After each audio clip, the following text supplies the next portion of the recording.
Cette simulation a pour objectif de simplifier l'étude de mouvement d'un projectile dans un champ pesanteur qu'on va considérer uniforme. Et aussi, on va négliger les frottements et la poussée d'Archimède par rapport au poids de projectile. Et vous voyez ici un lance-roquette ou un canon qui est incliné par rapport à l'horizontale d'un angle alpha égale 60 degrés. Il y a un angle d'inclinaison égal à 60 degrés que je peux varier, soit en inclinant le canot vers le haut ou vers le bas. Et bien sûr, je vais lancer ce projectile avec une vitesse initiale dont la valeur est égale à 25 mètres par seconde que vous pouvez changer soit en augmentant cette valeur ou en la diminuant. Donc je reviens à 25 mètres par seconde. Et la masse de projectile, j'ai choisi 9 kg. Vous pouvez glisser ce curseur soit à gauche et à droite pour faire votre choix. Et je reviens sur cet écran et je clique. Qu'est-ce qu'on va voir?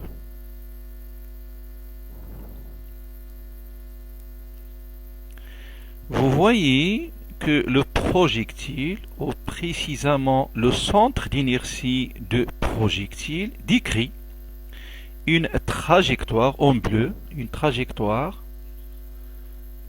parabolique d'équation mathématique y égale ax carré plus bx plus c, en considérant l'axe OY c'est l'axe vertical et l'axe OX c'est l'axe horizontal. Il y a une variation de y, fonction de x, selon l'équation déjà dite, y égale ax carré plus bx plus c. C'est une forme parabolique. Je vais vous expliquer comment déterminer deux choses ou deux grandeurs très caractéristiques de la trajectoire parabolique. Ce sont la flèche petit h et la portée petit d. Et bien, comment calculer la portée petit d? La portée petit d, c'est la distance qui sépare le point de départ, le point de lancement de projectile et le point d'arrivée, c'est-à-dire le point où le projectile a tombé. Pour déterminer cette distance, je vais cliquer sur ce truc, je le place sur la position 0, voilà, c'est 0, il est bien étalonné. Je le glisse à droite jusqu'à arriver au point où le projectile a tombé. Voilà, c'est bon. Il indique presque 55 mètres. Pour vérifier cette valeur, j'efface la trajectoire et je relance, je clique à nouveau sur cet écran. Vous voyez, toujours la trajectoire elle est parabolique. Il va tomber à la distance petit d égale 55 mètres, c'est très bien. C'est la portée. Donc c'est une distance horizontale qui sépare le point où le projectile a tombé et le point de lancement. Pour la flèche petit h, ici vous voyez le sommet de la trajectoire parabolique, il est envers là.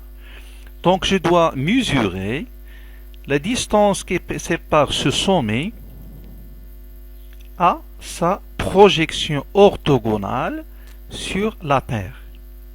C'est-à-dire, c'est la distance qui sépare le sommet de la trajectoire au point de projection de ce sommet sur la Terre. Je vais utiliser cet instrument. Il y a deux points. Le premier point doit être ou doit représenter la projection orthogonale de sommet sur la Terre.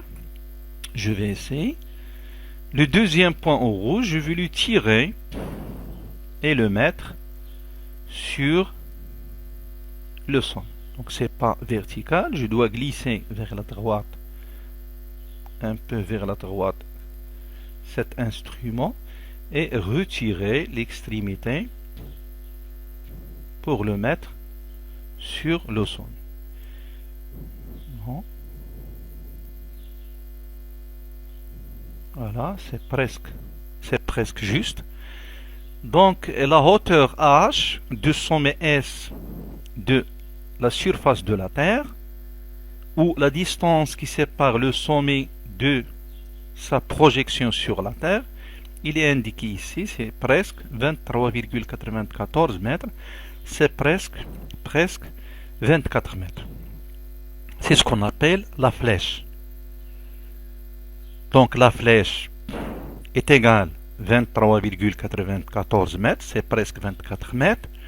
La portée est égale à 55 mètres. À la fin de cette simulation, on va examiner est-ce que la valeur de la flèche H qui est égale approximativement 24 mètres et la portée petit d qui est égale à 55 mètres, est-ce qu'ils vont varier en fonction de la masse de projectile qui est ici 9 kg, de l'angle d'inclinaison alpha qui est égal à ici 60 degrés et la valeur de la vitesse initiale. Donc je vais fixer l'angle alpha à 60 degrés, la vitesse initiale à 25 mètres par seconde et je vais varier la masse. Donc je vais varier un paramètre et je vais laisser les deux paramètres invariables. Je change la masse en glissant le curseur vers la gauche. On va prendre par exemple m égale à 4 kg au lieu de 9 kg.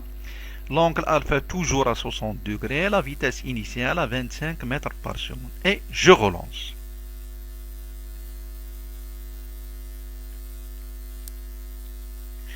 Vous voyez que le projectile garde la même trajectoire, c'est-à-dire la portée petit h reste 24 mètres approximativement, la portée reste 55 mètres. Je conclus que la masse de projectile n'agit pas, ne varie pas, ne change pas la valeur de la flèche petit h et aussi de la portée petit d. Donc je laisse la masse à une valeur quelconque, 4 ou 9 kg, et maintenant je vais changer l'angle d'inclinaison. On peut revenir à la masse petit m égale 9 kg. Je vais incliner ce lance-roquette vers le bas ou vers le haut et je relance le projectile. Regardez ce qui se passe.